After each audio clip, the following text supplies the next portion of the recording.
Hello students, hope you are fine. Today I am going to do some things unique. Do you think what? क्योंकि आज हम बनाने जा रहे हैं अपनी वीडियो हिंदी में। ऐसा क्यों?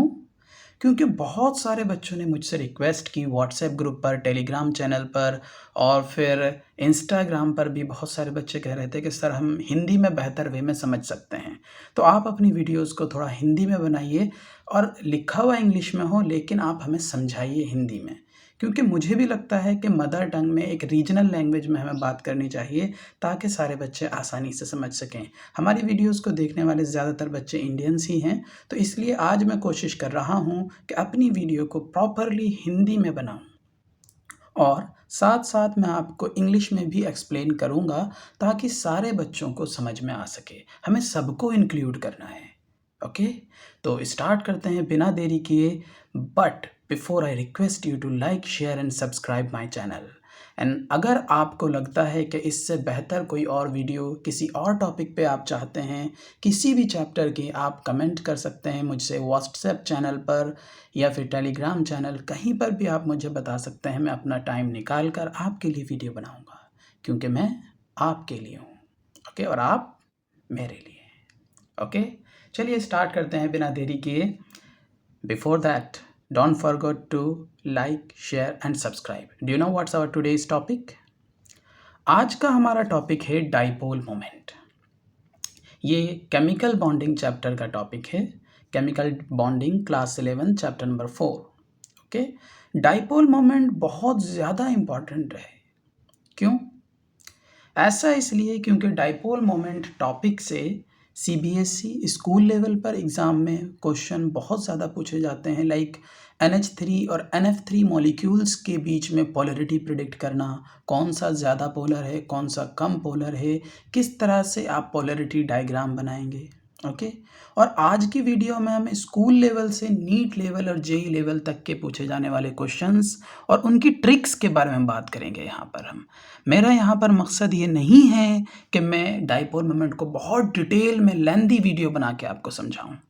मुझे यहाँ पे सिर्फ की पॉइंट्स आपको बताने हैं। ओके, तो स्टार्ट करते हैं। डाइपोल मोमेंट एक ऐसा टॉपिक है जो कि किसी भी कोवेलेंट कंपाउंड या मॉलिक्यूल की पोलरिटी बताता है, यानी कि वो कंपाउंड आपका पोलर है या फिर नॉन पोलर है। कुछ बच्चे सोच रहे होंगे कि सर व्हाट इज़ पोलर और व्हाट इज़ नॉन पोलर। तो पोलर कंपाउंड्स वो होते हैं जहाँ पर चार्ज डेवलप होता है, पॉजिटिव और निगेटिव चार्ज, तो उन्हें हम क्या बोलते हैं? पोलर कंपाउंड्स बोलते हैं। और वो कंपाउंड जहाँ पर चार्ज नहीं डेवलप होता उन्हें हम क्या बोलते हैं? Non polar compound. आइए रिवाइज करते हैं, समझते हैं चीज़ों को। Electronegativity partially help in determining the polarity of a molecule. I am using the word partially. इसका मतलब ये है कि इलेक्ट्रोनेगेटिविटी को यूज़ करके आप 100% किसी भी मॉलिक्यूल की पोलरिटी को 100% एक्यूरेसी के साथ प्रिडिक्ट नहीं कर सकते हैं।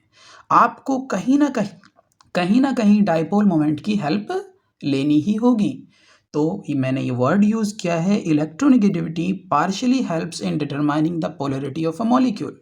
ओके, कुछ मॉलिक्यूल होते हैं होमो एटॉमिक मॉलिक्यूल, यानी कि वो मॉलिक्यूल जो एक टाइप के एटम से मिलकर बने होते हैं। जैसे H2 एक डायटोमिक मॉलिक्यूल है, Cl2 एक डायटोमिक मॉलिक्यूल है, दोनों एक ही टाइप के एटम से मिलकर बने हुए हैं।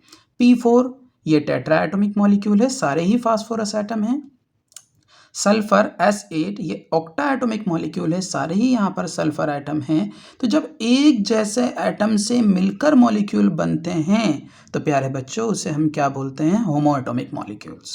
ओके, इन होमो एटॉमिक मॉलिक्यूल्स में इलेक्ट्रोनेगेटिविटी डिफरेंस 0 आता है। क्यों आता है आप सभी जानते हैं, क्योंकि जब ये एक जैसे एटम हैं तो इनके बीच में इलेक्ट्रोनेगेटिविटी डिफरेंस नहीं होगा। तो जितने भी आपके होमो एटॉमिक मॉलिक्यूल्स होते हैं प्यारे बच्चों, आप याद रखिएगा उनका इलेक्ट्रोनेगेटिविटी डिफरेंस 0 आता है और वो 100% नॉन पोलर होते हैं। और एक बात याद रखिए कि NP इस पूरी वीडियो में मैं यूज़ करूँगा, जिसका मतलब होगा non polar. Okay, heteroatomic molecules, yes आप सही सोच रहे हैं। हेट्रोएटॉमिक मॉलिक्यूल्स वो मॉलिक्यूल्स होंगे जहाँ पर इलेक्ट्रोनेगेटिविटी डिफरेंस होगा, यानी कि जो दो या दो से ज़्यादा डिफरेंट काइंड्स ऑफ एटम्स और मॉलिक्यूल्स को यूज़ करके बने होंगे। जैसे कि अगर हम यहाँ पे बात करें HCl, या फिर मैंने यहाँ पर बोला कि CO कार्बन मोनोऑक्साइड, यहाँ पर भी प्यारे बच्चों इलेक्ट्रोनेगेटिविटी डिफरेंस है, क्योंकि हाइड्रोजन और क्लोरीन दो डिफरेंट एटम हैं। हाइड्रोजन और क्लोरीन क्या है? दो डिफरेंट एटम हैं। कार्बन मोनोऑक्साइड ये दो डिफरेंट एटम है, कार्बन और ऑक्सीजन। ऐसे ही हम यहाँ पे बात कर सकते हैं जैसे कि आपका P2O3, PCl5, PCl3, ये सारे एग्जाम्पल हो सकते हैं। आई एम नॉट सेइंग कि ये होंगे ही, हो सकते हैं किसके? पोलर मॉलिक्यूल्स के एग्जाम्पल हो सकते हैं। इस बात को कंफर्म करने के लिए कि पोलर मॉलिक्यूल हैं या नहीं 100% एक्यूरेसी के साथ, तो हमें हेल्प लेनी पड़ेगी किसकी? डाइपोल मोमेंट की। हेटेरोएटॉमिक मॉलिक्यूल्स के बीच में जब हम यूज़ करते हैं दो या दो से ज़्यादा डिफरेंट काइंड के एटम्स, तो यहाँ पर इलेक्ट्रोनेगेटिविटी डिफरेंस ऑटोमेटिकली डेवलप हो जाता है, यानी कि इलेक्ट्रोनेगेटिविटी डिफरेंस नॉन ज़ीरो होता है। तो इसलिए ज़्यादातर सभी मॉलिक्यूल्स क्या होते हैं? पोलर होते हैं, लेकिन 100% नहीं। ओके, चलिए एक एग्जाम्पल लेते हैं। आप अपनी स्क्रीन पर देख रहे हैं यहाँ पर कार्बन डाइऑक्साइड का स्ट्रक्चर। ओके, कार्बन डाइऑक्साइड, क्योंकि कार्बन और ऑक्सीजन मॉलिक्यूल हैं, आप सभी सोच रहे होंगे प्यारे बच्चों के अगर ये कार्बन और ऑक्सीजन हैं, यहाँ पर इलेक्ट्रोनेगेटिविटी डिफरेंस है, तो इन्हें क्या होना चाहिए? नॉन पोलर होना चाहिए। सॉरी, उल्टा बोल दिया मैंने। इसे क्या होना चाहिए? पोलर होना चाहिए, क्योंकि कार्बन और ऑक्सीजन है, इलेक्ट्रोनेगेटिविटी डिफरेंस है, तो ये पोलर होने चाहिए। अगर ये पोलर होने चाहिए तो ये मॉलिक्यूल क्या हो? आपका पोलर हो, लेकिन एक्चुअल में क्या होता है? ये मॉलिक्यूल नॉन पोलर होता है। तो फिर हमारी इलेक्ट्रोनेगेटिविटी वाली थ्योरी तो कहीं ना कहीं रिजेक्ट होने लगी कि जब भाई इलेक्ट्रोनेगेटिविटी डिफरेंस है तो मॉलिक्यूल को तो पोलर होना चाहिए। फिर भी ये आपका कि मॉलिक्यूल्स क्या है? नॉन पोलर है। फिर भी ये मॉलिक्यूल क्या है? आपका नॉन पोलर है। तो इसे हम प्रेडिक्ट करेंगे by using dipole moment concept. So, to determine the polarity of a molecule, the concept of dipole moment is introduced. Okay, what is dipole moment? हम किसी भी दो एटम के बीच का जो बॉन्ड है उसे हम क्या मान लेते हैं? एक डाइपोल मान लेते हैं। फॉर एग्जांपल आप ये मानिए कि ये जो पेन का आपका टॉप है, इसे हम हाइड्रोजन मान लेते हैं और इसे हम क्लोरीन मान लेते हैं। तो हाइड्रोजन और क्लोरीन पीरियोडिक टेबल में अपोजिट साइड प्रेजेंट है प्यारे बच्चों, तो इनके बीच में चार्ज डिफरेंस और एक इलेक्ट्रोनेगेटिविटी डिफरेंस डेवलप होगा। तो सपोज हाइड्रोजन जो है लेस इलेक्ट्रोनेगेटिव है और क्लोरीन मोर इलेक्ट्रोनेगेटिव है, तो इसकी वजह से क्लोरीन पर क्या आ जाएगा? एक निगेटिव चार्ज आ जाएगा, और हाइड्रोजन पे क्या आ जाएगा प्यारे बच्चों? पॉजिटिव चार्ज आ जाएगा। इस चार्ज डिफरेंस को ही हम क्या बोलते हैं? डाइपोल बोलते हैं। अब ये पॉजिटिव चार्ज हाइड्रोजन पे और ये क्लोरीन पे निगेटिव चार्ज जो है एक डिस्टेंस, एक लेंथ से सेपरेटेड है। दोनों क्या है? इक्वल और अपोजिट चार्ज हैं। हाइड्रोजन पे +1 चार्ज है या पार्शियल पॉजिटिव चार्ज है, और क्लोरीन पे क्या है? -1 चार्ज है। तो equal and opposite charge when separated by some distance and that distance is the bond length is known as the dipole, so कोई भी मॉलिक्यूल जहाँ पे चार्ज डिफरेंस आ जाएगा तो वहाँ पे एक डाइपोल क्रिएट होगा। डाइपोल, हर बच्चा समझ रहा है कि what is dipole? Di plus pole, it means pole means charge, pole का मतलब होता है चार्ज, डाई मीन्स 2। यहाँ पे क्या है? पॉजिटिव चार्ज है और यहाँ पे क्या है? निगेटिव चार्ज है। दो इक्वल और अपोजिट चार्ज हैं, तो इसीलिए हम क्या बोल रहे हैं? डाइपोल बोल रहे हैं। उम्मीद है आप मेरी बात को समझ पा रहे होंगे। कोई भी प्रॉब्लम है तो आप मुझे कमेंट करके बता सकते हैं, then I will explain you. Okay, चलिए मूव करते हैं आगे की तरफ और थोड़ा बेहतर वे में समझते हैं कि आखिर डाइपोल मोमेंट है क्या। जब दो इक्वल और अपोजिट चार्ज हैं हमारे पास, इक्वल एंड अपोजिट चार्ज हैं, तो हमें उनका मैग्नीट्यूड ही लेना है, उनके चार्ज को कंसिडर नहीं करना है। उनके मैग्नीट्यूड को हम मल्टीप्लाई कर देते हैं उन चार्ज के बीच की दूरी से, डिस्टेंस से, तो हमें क्या मिलता है? Dipole moment. सो प्यारे बच्चों आप याद रख सकते हैं फार्मूला क्या है डाइपोल मोमेंट कैलकुलेट करने का? Magnitude of charge into the distance between the two charged atom. Okay, Q the magnitude of charge, R is the distance of separation or the bond length। जैसा कि मैं आपको पहले भी बता चुका हूँ, ये जो डिस्टेंस ऑफ सेपरेशन है इसे हम बॉन्ड लेंथ भी कंसिडर कर सकते हैं। अब आगे बात करते हैं यहाँ पर SI यूनिट। बताइए क्या है इसका SI unit? Not centimetre, it is coulomb metre, क्योंकि चार्ज का यूनिट प्यारे बच्चों क्या होता है? कुलाम्ब होता है। और R the distance between the two atom, और जिसे हम बॉन्ड लेंथ भी बोल रहे हैं, इसका यूनिट क्या है? आपका मीटर। सो याद रखिएगा, कई बार एग्जाम में ये पूछा गया है कि डायपोल मोमेंट का यूनिट क्या है?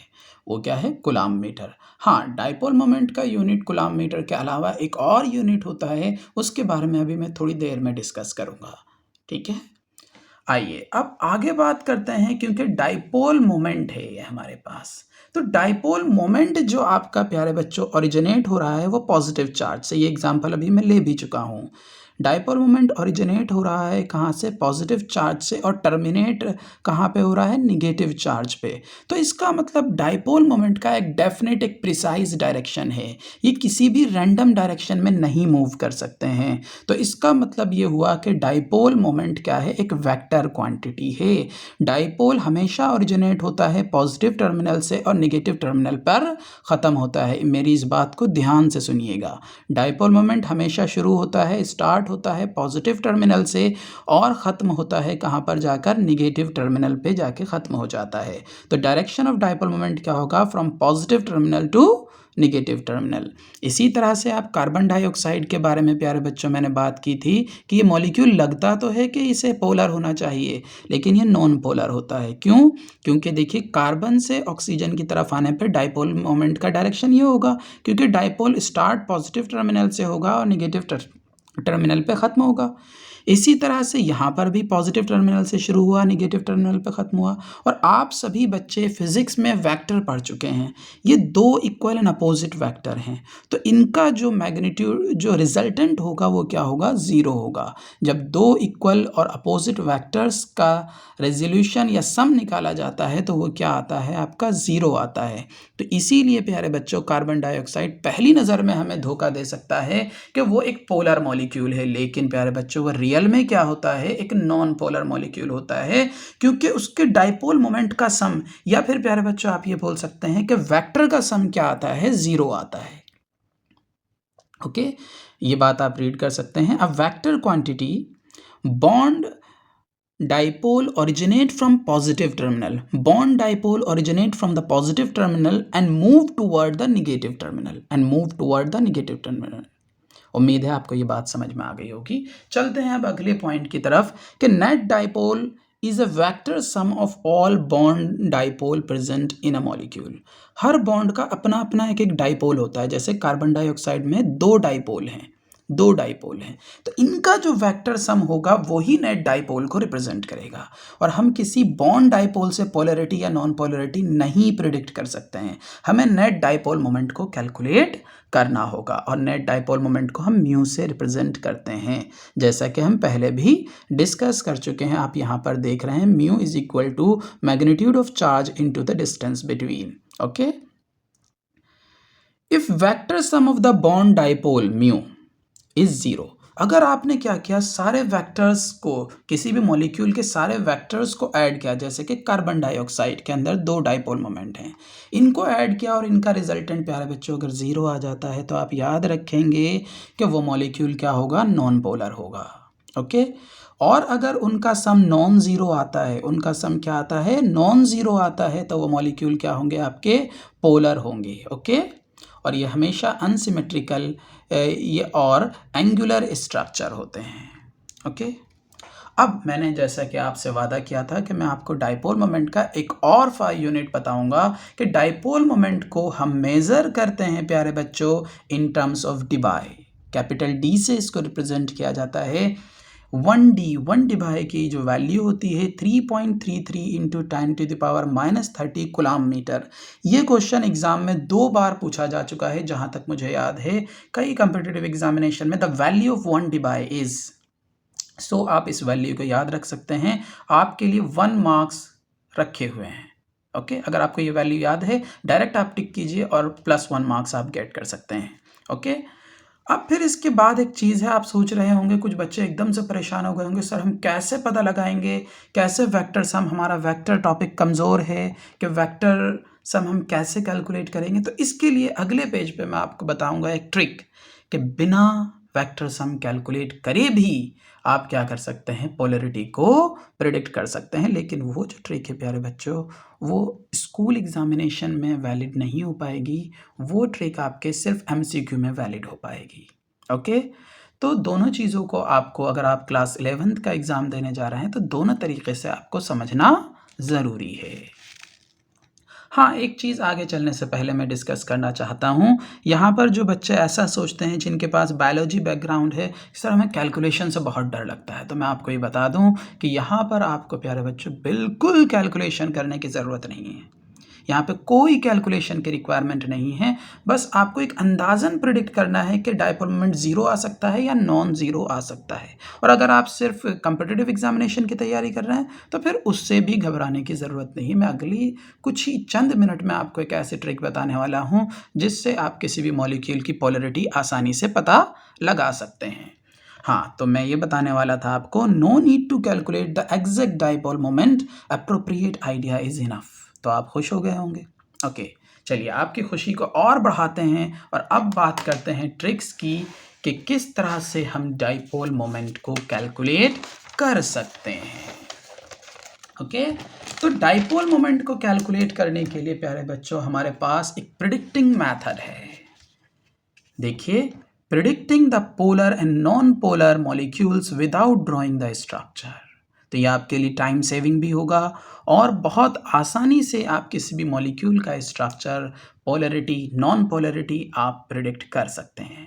तो इसके लिए प्यारे बच्चों आपको करना क्या होगा, जस्ट आपको इतना बेसिक आइडिया होना चाहिए कि इस मॉलिक्यूल के अंदर कितने बॉन्ड पेयर हैं और कितने लोन पेयर हैं। अगर आप ऐसा सोचते हैं कि हमें ये बिना स्ट्रक्चर बनाए ये पहचानने में प्रॉब्लम आ सकती है कि कितने बॉन्ड पेयर हैं, कितने लोन पेयर हैं, तो आप मुझे कमेंट करिएगा। मैं आपको ज़रूर एक ऐसी ट्रिक बताने वाला हूँ, जैसे आपकी मॉलिक्यूल के ऊपर नज़र पड़ेगी आप बिना स्ट्रक्चर बताए ये बता सकते हैं कि इसके अंदर कितने बॉन्ड पेयर हैं, कितने लोन पेयर हैं। अगर आप कमेंट करेंगे, मुझे बताएंगे, तो मैं उस पर भी एक वीडियो बनाऊंगा। अगर आपको ये पता है कि लोन पेयर और बॉन्ड पेयर का अंदाज़ा है तो आप फ़ौरन प्रिडिक्ट कर सकते हैं कि कौन सा मॉलिक्यूल पोलर है और कौन सा नॉन पोलर है। जैसे बॉन्ड पेयर, ये इस रो में मैं आपको दिखा रहा हूँ बॉन्ड पेयर्स को। ओके, और इस रो में लोन पेयर्स और यहाँ पर पोलरिटी और यहाँ पर हैं कुछ एग्जाम्पल्स। ओके, ध्यान से देखिएगा और समझने की कोशिश करिएगा कि अगर दो बॉन्ड पेयर हैं और ज़ीरो लोन पेयर हैं, दो बॉन्ड पेयर हैं, ज़ीरो लोन पेयर हैं, तो मॉलिक्यूल क्या होगा, नॉन पोलर होगा। आप सोच रहे होंगे कुछ ऐसा हो जाए जिससे मज़ा ही आ जाए, तो मैं आपको बताता हूँ कि वो सारे मॉलिक्यूल्स जहाँ पर कोई लोन पेयर नहीं हैं, वो सारे मॉलिक्यूल जिनमें कोई लोन पेयर नहीं होता, या फिर आप ये बोलिए कि ज़ीरो लोन पेयर होते हैं, तो आप आंख बंद करके बोल सकते हैं कि वो कैसा होगा, नॉन पोलर होगा, बिना स्ट्रक्चर बनाए, बिना वक्त बर्बाद करे। ओके, अगर आपके पास दो बॉन्ड पेयर हैं, एक लोन पेयर है, तो वो मॉलिक्यूल क्या होगा, आपका पोलर होगा। जैसे कि एग्जांपल है SO2, two bond pair, two lone pair, ये भी मॉलिक्यूल क्या होगा, पोलर होगा। लेकिन वाटर इसका एग्जांपल है, और दूसरे एग्जांपल भी हो सकते हैं, सिर्फ यही एग्जांपल नहीं है। मैंने यहाँ पर सिर्फ एक एग्जांपल रखा है ताकि आप समझ सकें। ओके, यहाँ पे कुछ मॉलिक्यूल्स को मैं हाईलाइट कर रहा हूँ विद स्टार, तो ये एक्सेप्शनल केस हैं। अभी के लिए आप याद रखिए कि अगर ज़ीरो लोन पेयर हैं तो वो मॉलिक्यूल क्या होगा, नॉन पोलर होगा। अब आप यहाँ पे देखिए, ज़ीरो लोन पेयर है तो आप बोल सकते हैं नॉन पोलर है। ऐसे ही आगे देखिए, यहाँ पे ज़ीरो लोन पेयर है तो नॉन पोलर है, ज़ीरो लोन पेयर है तो नॉन पोलर है, ज़ीरो लोन पेयर है तो नॉन पोलर है, ज़ीरो लोन पेयर है तो नॉन पोलर है। तो आपके लिए आधी मुश्किलें आसान हो चुकी हैं कि जब भी आप ये देखेंगे कि मॉलिक्यूल के अंदर ज़ीरो लोन पेयर हैं तो आप एकदम से टिक कर सकते हैं कि वो मॉलिक्यूल क्या होगा, नॉन पोलर होगा। 3 0 non polar, 3 1 polar like NH3, you can draw the structure and predict. I have one lone pair and 3 bond pair, तो ये क्या होगा, आपका मॉलिक्यूल पोलर हो जाएगा।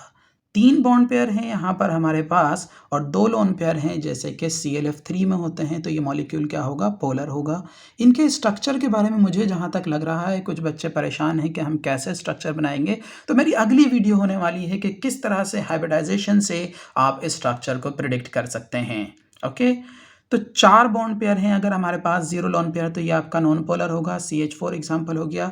अब मैं आपको कुछ बताना चाहता हूँ कि 2 एक्सेप्शन हैं, एक हाईलाइटेड रीजन यहाँ पे आया और दूसरा हाईलाइटेड रीजन हमारे पास ये है। यहाँ पे कोई भी 0 लोन पेयर नहीं है, यहाँ पे लोन पेयर भी प्रेजेंट हैं प्यारे बच्चों, लेकिन एक्सेप्शनली ये मॉलिक्यूल सिमेट्रिकल होने की वजह से नॉन पोलर होते हैं। याद रखेंगे 2, 3 और 4, 2, अगर 4 बॉन्ड पेयर होंगे और 2 लोन पेयर होंगे तो ये मॉलिक्यूल 0 लोन पेयर ना होने के बावजूद भी नॉन पोलर होगा। मैंने कुछ इस तरह से याद रख रखा है, आप भी याद रखेंगे 23, 42, 23, 23 एंड 42, 23 एंड 42, इस वे में आप इसे याद रखेंगे कि भाई 2 एक्सेप्शन होते हैं 23 एंड 42। 2, 3 का मतलब 2 बॉन्ड पेयर और 3 लोन पेयर, 42 का मतलब 4 बॉन्ड पेयर और 2 लोन पेयर, और इस तरह से आप बोलेंगे ये 2 एक्सेप्शन है। यहाँ पे मॉलिक्यूल क्या होता है, 0 बॉन्ड पेयर ना होने के बावजूद भी, 0 लोन पेयर ना होने के बावजूद भी ये क्या होता है, आपका नॉन पोलर हो जाता है, नॉन पोलर हो जाता है। ओके, अब फिर हम बात करते हैं यहाँ पर आगे 5 बॉन्ड पेयर हैं, 0 लोन पेयर हैं, CFPCl5, ये भी आपका नॉन पोलर मॉलिक्यूल है। 5 बॉन्ड पेयर हैं, 1 लोन पेयर है, ये पोलर मॉलिक्यूल है IF5। इनके स्ट्रक्चर के बारे में आप परेशान मत होइए, हम डिस्कस करेंगे अगर आप रिक्वेस्ट करते हैं। 6 बॉन्ड पेयर हैं आपके पास, 0 लोन पेयर हैं, तो आपका ये क्या हो जाएगा, नॉन पोलर मॉलिक्यूल हो जाएगा SF6। ओके, और 6 बॉन्ड पेयर हैं, 1 लोन पेयर है और एक तो ये पोलर हो जाएगा और ये क्या हो जाएगा, HCF6। इसी तरह से हम बात कर सकते हैं जो कि बहुत रेयर ही यूज़ होता है, 7 बॉन्ड पेयर हैं, 0 लोन पेयर है, तो आप सोच रहे हैं 0 का मतलब नॉन पोलर होना चाहिए, और आप सही सोच रहे हैं, तो ये नॉन पोलर हो जाएगा और इसकी इलेक्ट्रॉनिक का जो एग्जाम्पल है वो क्या है, आपका IF7। तो इतनी सारी कहानी को थोड़ा सा समराइज़ करते हैं। आप भी एकदम से टेबल को देख के घबरा सकते हैं, लेकिन मैं हूं आपके साथ, तो आपको घबराने की ज़रूरत नहीं है।